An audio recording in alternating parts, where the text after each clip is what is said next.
This is part two to the part two of my story. I realized that the sound cut out at the 6 minute and 30-second mark, so I am just hopping back in to just finish that part of the story because I really do want you guys to understand like my teenage years because those years were really tough and difficult as well. So, what I was saying was when I was going off to college, my aunt, that was like a family friend, came up to me and was like, when you go off to college, you need to make sure that you buy yourself tampons, pads, deodorant, and all of the things.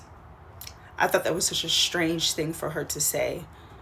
Like, specifically, the tampons, the pads, the deodorants, these are all things that weren't provided for. I did not have tampons, I did not have pads. No one asked me if I ever needed one. No one ever offered me one. They never even told me where in the house pads and tampons are stored.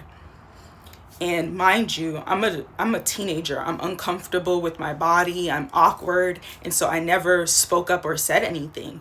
But the thing about it, as a grown woman, I am 31 years old.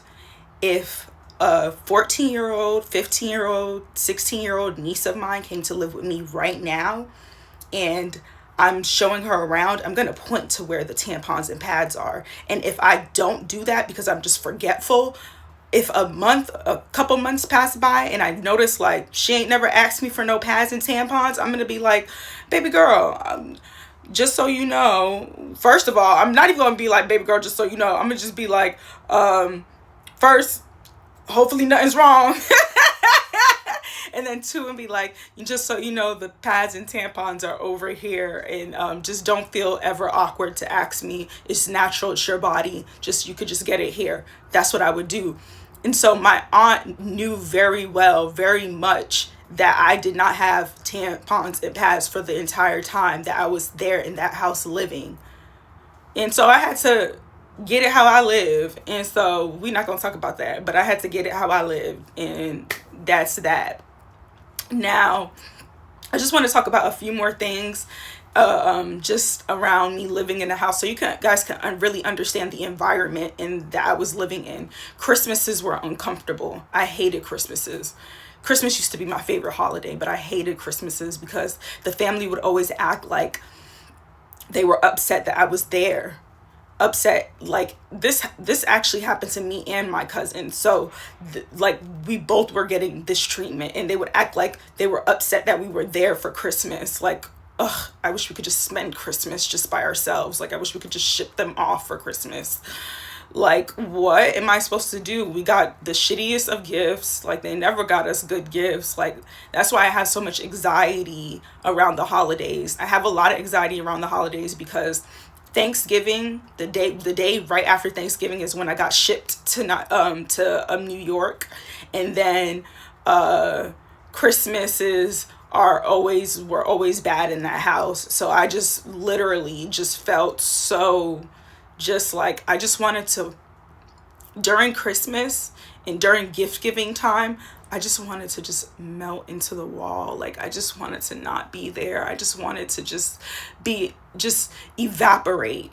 And like, it was kind of like, okay, if you guys don't want me here, then fine. Like, literally, that's how I felt. Like, it was just really uncomfortable. Plus, I was treated like Cinderella. I was cleaning all the time, the only one doing the majority of the chores, or definitely the harder chores than everyone. Every time my aunt needs something, she calls my names, and she didn't call her daughters. She would call me. And even like I got it the worst, even worse than my cousin. To a time that when my stepmom came to visit, she was like, "Dang, you only calling Miss Stora? Like, what's good? Like, what's tea?" And my stepmom was also like, "Dang, y'all look mad skinny. Why y'all so skinny? Y'all not eating?" And the thing about it was, it's not that we weren't eating. Like, we were fed. Don't get me wrong. I'm never gonna lie about anything. Like, I was fed and I was clothed, but that's it. And so we were monitored. Like, anytime you get in the kitchen, it's like, what are you doing in the kitchen? Like, just very like all eyes on you. Like, what are you eating up too much food? Like, that type of behavior, very toxic behavior. I don't know if you guys watch a lot of like true crime, but true crime, a lot of I'm gonna call it what it is, a lot of child abuse stories, they restrict food. Like that, like the food that you're eating is monitored. Like ours, thankfully I didn't experience some of the most tragic stories where kids are starved to death, but your food is monitored to the point, like, in my case, they made it so that it was uncomfortable for me to want to go in the kitchen, uncomfortable for me to want to eat anything. So let me just like not try to cook, not try to do anything. Just making the environment as uncomfortable as possible. Um, Even like when I went off to college, and some of our church friends that went to the same church as us would tell me like, yeah, we noticed that you were treated different. We could tell, like, it was just very obvious that you were treated differently than her daughters. I'm like, well,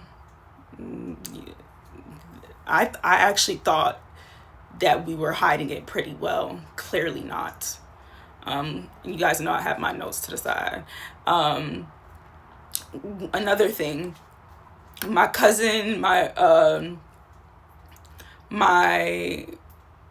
when I say, oh, I noticed that I said my cousin twice and I was talking about two different people. Hopefully you guys can get what I'm talking about. But yeah, so my cousin, my aunt's daughter, she would be picked up from school, but she went to a magnet school, but her bus was picked up her bus picked her up and dropped her off at my school, which was the local school in the area. And literally she would get dropped off and picked up from school, and me and my other cousin, who was also in this bad predicament, would have to walk. Now, I'm okay with walking to school and walking back from school because lots of kids do that. So the walking wasn't the problem. The problem here was, why is there differential treatment? Why am I being forced to walk in the hot sun? But when it's your daughter, you're like, oh my God, it's the sun is hot. I need to get her. And it's like, we don't go to the same school, but we get picked up and dropped off at the same place. And you don't have that same worry when I'm walking in the hot sun or in the rain. It didn't matter if it rained or anything like that. They never was like, oh, let me try and pick her up when they were in the house. The school was like a 2-minute drive for them. Like, it literally was 2 minutes away. They never even, but like a walk, it was a walk now. But a drive, it was like nothing. And they would never even say in the rain, like, let me come and pick them up. It is raining outside. Nothing. Just common courtesy was not there. Other thing, my aunt kept asking me to get a job and while I was in high school, and there's nothing wrong with getting a job in high school. Some people work while they were in high school, but I don't feel like you should be required to work while you're in high school. And then two, I feel like you're not asking your daughter to go work while she's in high school. You want her to focus on school. So why are you asking me to get a job? To do what? I need to focus on my education. So I never did get a job, and I did that purposely because I was like, that's the one thing. Like, I feel like everything else I let slide. I try to make peace. I try to take up as little space as possible. But in that particular one, I said, no, I'm not, because I'm a smart girl. I'm very intelligent. And I could say that with my full chest. I'm a very intelligent, highly intelligent young lady. And I was going to focus on my education. And I'm not getting a job just because you want me to feel like I'm contributing to the house, because I should be, oh my God, I just should be begging and pleading at your feet because you're taking care of me. We're family. This is what you're supposed to do. So last little thing real quick, when my aunt passed away, they all, like, literally the whole family acted like I killed her. She died from cancer. They act like I killed her. They were so mean to me after she passed away. One of my aunts, when I was crying because I was sad, mind you, this is still my aunt, even though she treated me bad, she was still my auntie and I loved her. And one of my aunts was like, why are you crying? Stop crying. You didn't like her anyways. Why are you crying? Like two of my aunts said that. Like, are you okay? Do you have sense in your brain? It's just ridiculousness. So that was just my life there. Bye, y'all.